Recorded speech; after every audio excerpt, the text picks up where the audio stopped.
This is a presentation of Northeast Streaming Sports.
Good morning, everybody, and welcome to another episode of the Philly Sports Guy Show.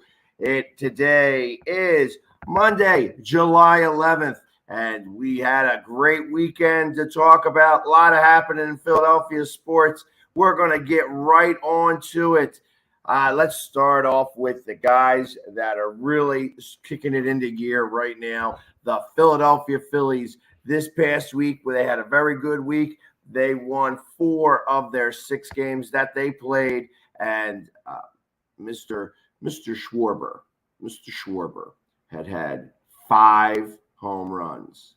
5 home runs in 6 games. He had 4 home runs in 2 games, so let's not give him all that credit. But yeah, he is actually crushing it right now. He has extended his June into July, and he has not stopped.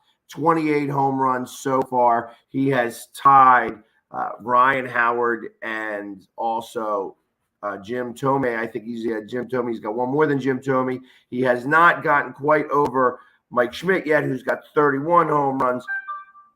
However, he's just crushing it with all these home runs. He did get asked to attend the All-Star game for the National League and will be in the Home Run Derby, which I hope is not a kiss of death, because those home run derbies seem to mess up your swing for the rest of the season. So I'm hoping that is not the case for our Mr. Schwarber here. Tomorrow, we're going to go and we're going to dive in a little bit and talk about all of his nicknames that he is coming up, that people have been coming up with. It's been absolutely crazy, but he has been on fire, and so have the Phillies. Sans Bryce Harper. There has not been Bryce Harper. So this has been pretty good to see them win games, especially against winning 2 series against the Cardinals. Now, obviously, we do have a game today, so we are up 2-1 in the series right now, and they could have a chance to tie it, but I believe that the Phillies are going to win this game. And literally, they have been doing this not just with the bats, but with some sound defense. I mean, let's talk about it from the very beginning of the week. So July 4th, they didn't play. So that started off our week last Monday, no game, which was funny because the birthplace of America did not have baseball, and neither did the Yankees. The Yankees also did not play. So the two, one of the oldest franchise and one of the best franchises decided not to play on the holiday. So next game back, 11-0 against the Nationals. After that, they lost 3-2. That happens. You can't win every game. Then they win 5-3. So literally, they had give up 6 runs in the National Series in total. Then they go to play the Cardinals, 2-0. Then 1-0. 3 shutouts this week. And, to win 2 games, scoring a total of 3 runs, that's a big deal. That is a very big deal. Now, of course, they lost yesterday 4-3. So that puts us where we're at right now, going into today, where we were going to have Aaron Nola go up against Mikolas. What's his first name? Miles Mikolas. He's got a 2.72 ERA. They don't seem to hit the ball for him either. He's got a record of 5-7. Aaron Nola's 5-6 with a 3.15 ERA. He's got 120 strikeouts and 14 base on balls, where Miles Mikolas has 83 strikeouts and 22 base on balls. So they, it's going to be an interesting time. We are now, as we speak, let me make sure that I have these correct. We are a game and a half up in the wild card standings over the Cardinals. 2.5.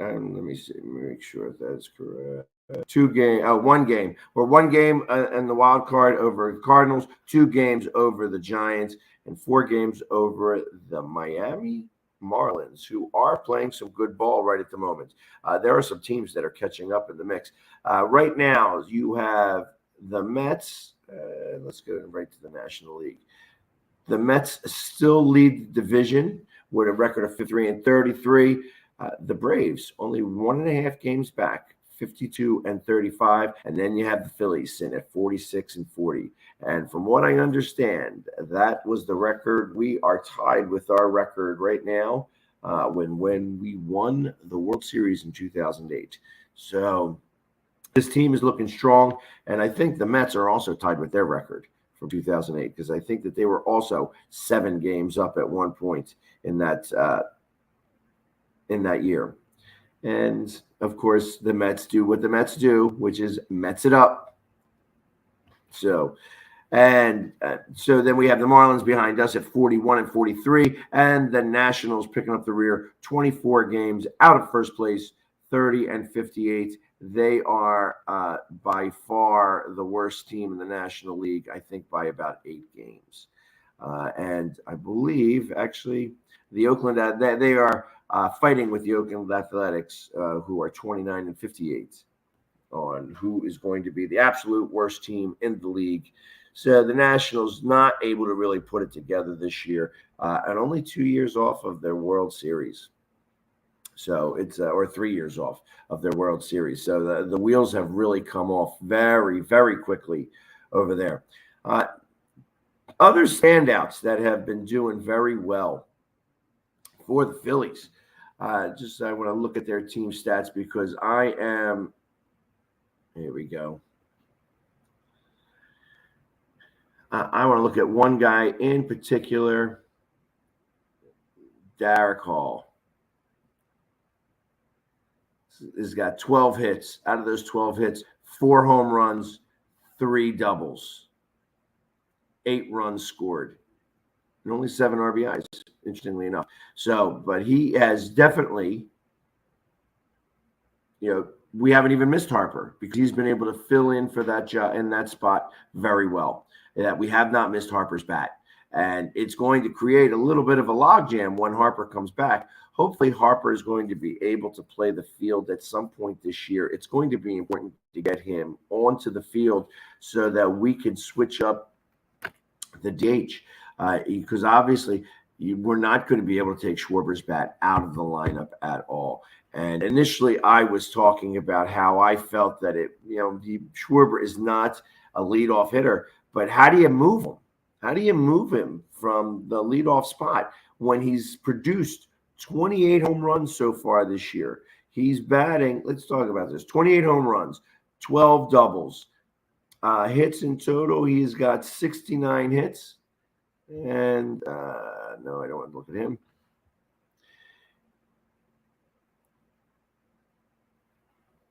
.311 at bats. He's only got a .222 average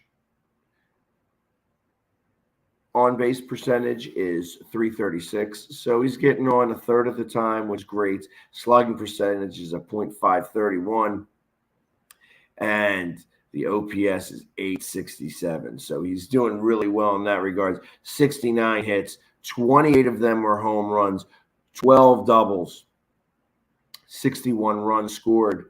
He has struck out 106 times, so he's definitely hitting the long ball or striking out, but it doesn't matter. He's gotten a lot, 49 walks. So out of all of those plate appearances, he is getting on base. You add those 49 walks, it's like 50 walks to the 69 hits.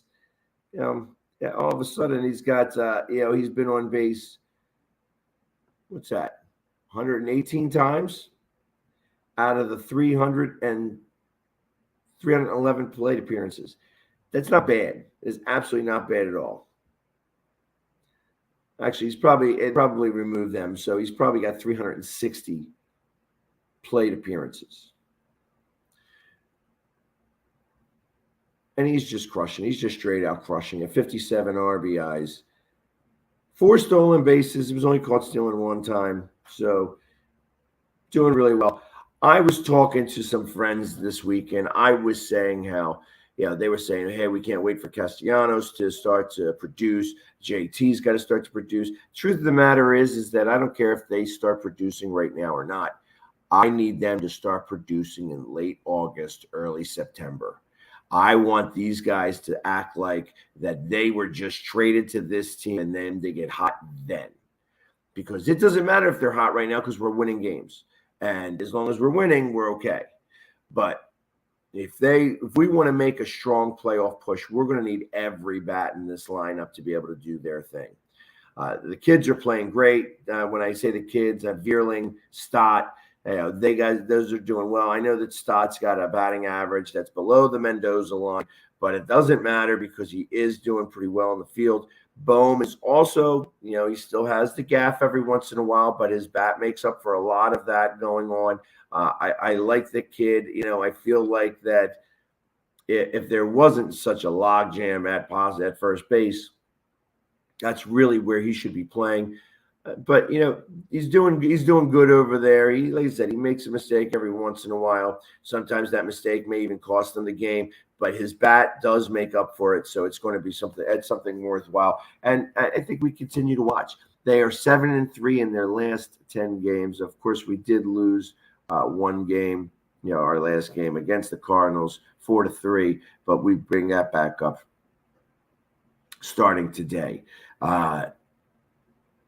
We are tied for third in the league with the most amount of runs, with 4.8 runs per game. Runs allowed is 11th, around 4.1 a game. Their hits per game is 10th. Hits against also tied for 10th. And our team batting average is a .247. So we have been doing pretty well, but our on-base percentage is a .315. So the guys get on base 3 out of 10 times. It's really more like 4 out of 23 times or whatever, but that's okay. It's not 4 out of 23, 6 out of 23 times. But, that's okay. Their slugging percentage is 4.418, 7th in major leagues. The OPS is 8th with a .733, and their home runs are tied for 5th in Major League Baseball with 112. So their ERA is 8th. What's killing our ERA, we got a 3.72 ERA. We've had a couple of shutouts and everything. The bullpen has gotten a little bit better, but we still need more to do with this bullpen. I think that we're going to need some help. I'd love to be able to see us get another starting pitcher and move Ranger Suarez back to the bullpen. I think that that's where he's going to be doing pretty well. But of course, he's got to come off of injury. Christopher Sanchez has been doing amazing. He's been pitching very well. Gibson also pitched really well. So the starting pitching has been doing their job. The bullpen has been what's been a little leaky, but I can't even complain about it much because it's not like they're giving up a lot of runs lately. This week this week in total, I think we've given up, a whole 10 runs, 6 games, 10 runs. So you can't complain about that at all, All right, let us go to a quick commercial break and go to our sponsors, and we will be back momentarily after these commercial messages. The Hometown Foundation is excited to bring back the Dream Ride experience, August 26th to the 28th at Connecticut's Farmington Polo Club. Join us in celebrating the accomplishments of our Dream Riders while enjoying live music, a car and motorcycle show, family fun zone, pet adoptions, canine demonstrations, the Fireman's Chili Cook-Off, and much, much more. Get your tickets today.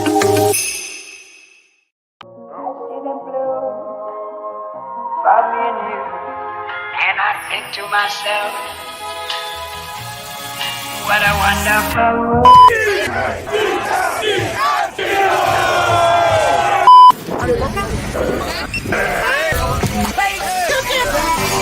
Wait, no, you gotta get me at the random. I'm not prepared.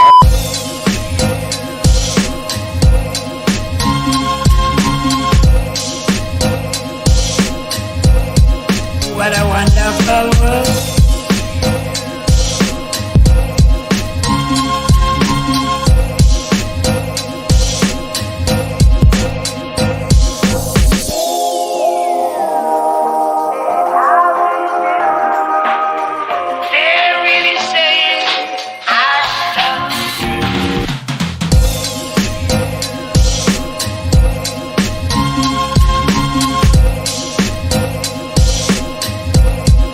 What a wonderful.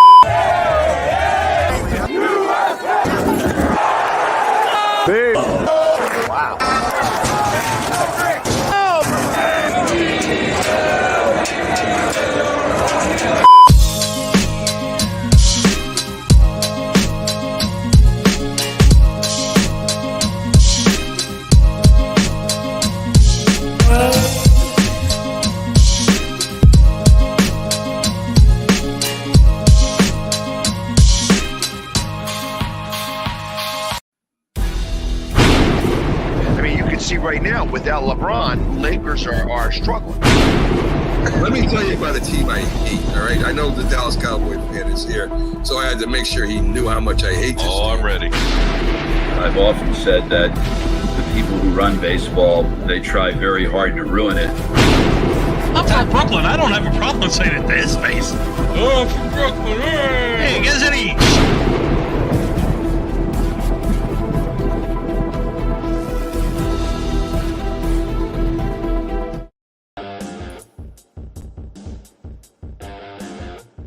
And we are back with the NFC, the Philly Sports Guy Show. And there's much more to talk about other than the Phillies. The Phillies we're just one part of the Philadelphia sports scene. But it is, as I lower the volume here and turn that off, perfect. Yeah, that's, I love coming into music and stuff like that. Pretty soon I'm going to have all that stuff all figured out and worked out. It's going to be beautiful. So, also, let's see who else played this week. The Philadelphia Union went up against DC United at Subaru Park. Now, right now, I've been saying that the Union have been not playing to the best of their ability. I feel like that they have not been finishing games well, and that's been an issue where they have 8 wins, only 2 losses, but 9 draws. And you got to be able to win some of these games. They have been winning games and then would get a goal scored with them in like the 88th minute or the 90th minute in some cases and just give up and wind up with the tie rather than the win. That has got them in second place right now. However, they went up against DC United. DC United right now is, they've only got 5 wins. They got 10 losses and 2 ties. So they are not the best team in the world right now. However, the Union took them to task. They made a statement and said, hey, listen, everybody is back. The kids are back from playing in the under 20 league, and where they did really well. We had 4 kids that were playing. We also had guys who had not scored any goals, and now all of a sudden are scoring some goals. And I'm talking about Ure. I'm sure I'm killing his name. I'm sure I'm killing it. He had 2 goals, and we've been waiting for him to get started. We've been waiting for him to do his thing. But, it's finally he started to put the ball in the net. We did have let's talk about this. Carranza with the hat trick. He had 3 goals. Ure had 2 goals. Bedoya had 2 goals. They were just crushing it. Elliot Martinez, Elliot Fiach, Wagner,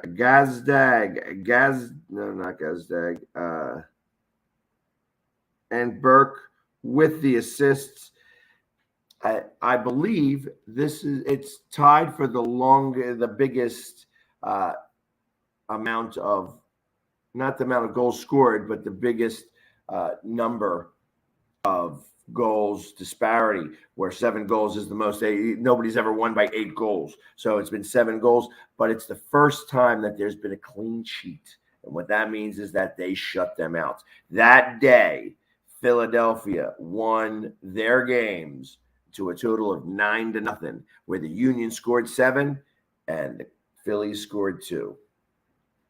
But it was just a great thing. And the Union are going to need more games like that to be able to keep things going. The next game they have is on Wednesday against Inter Miami. I believe that is in Miami.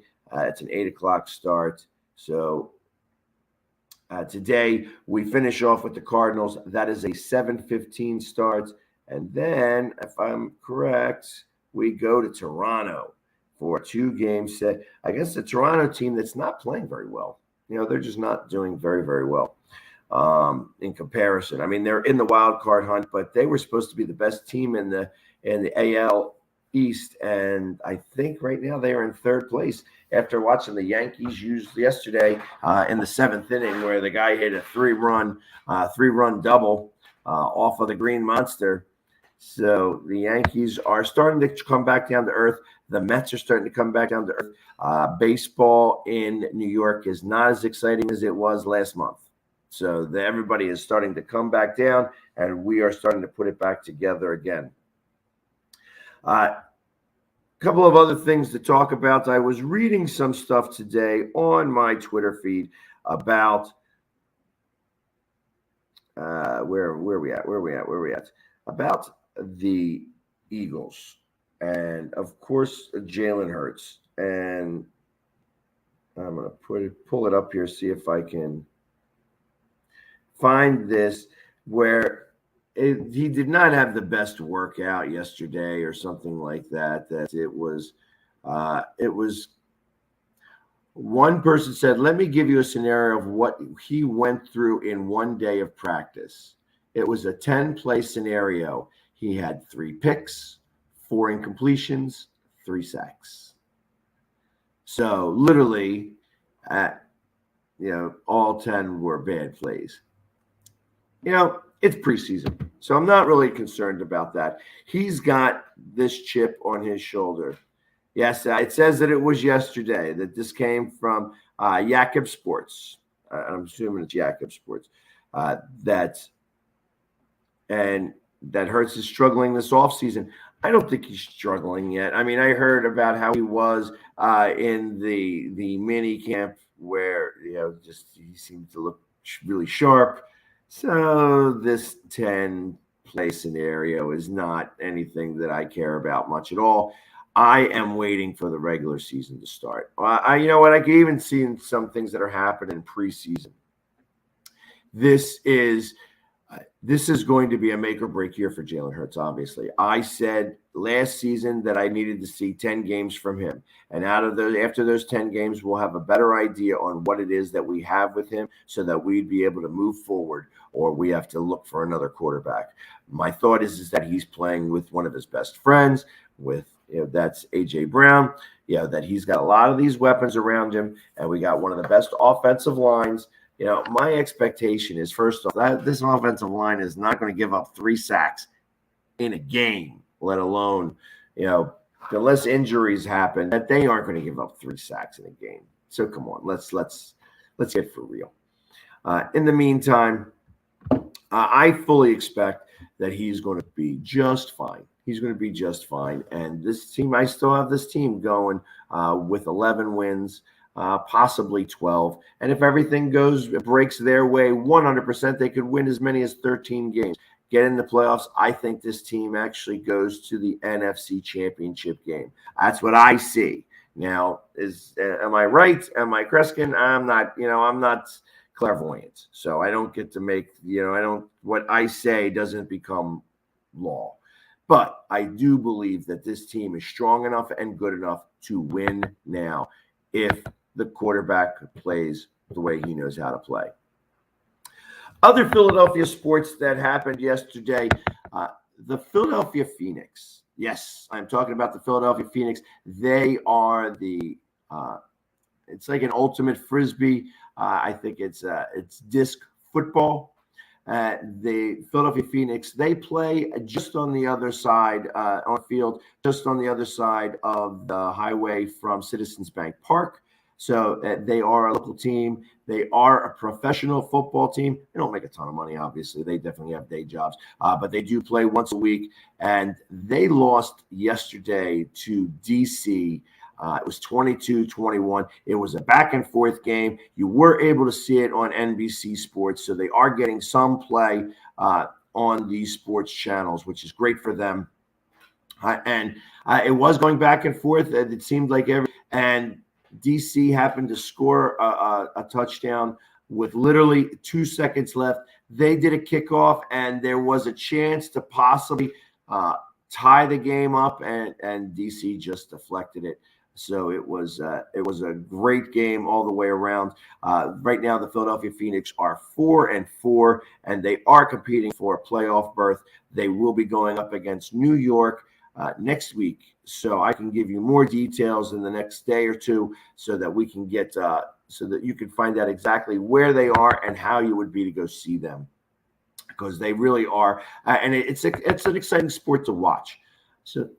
It's not the top 5 or even with the USFL, but, competition is competition. And if they're Philly, the Philly sports guy is on it. So I'm excited about that. I have not gotten much word from the Philadelphia Phantoms this year. When I say the Phantoms, I mean the Girls Professional Football League.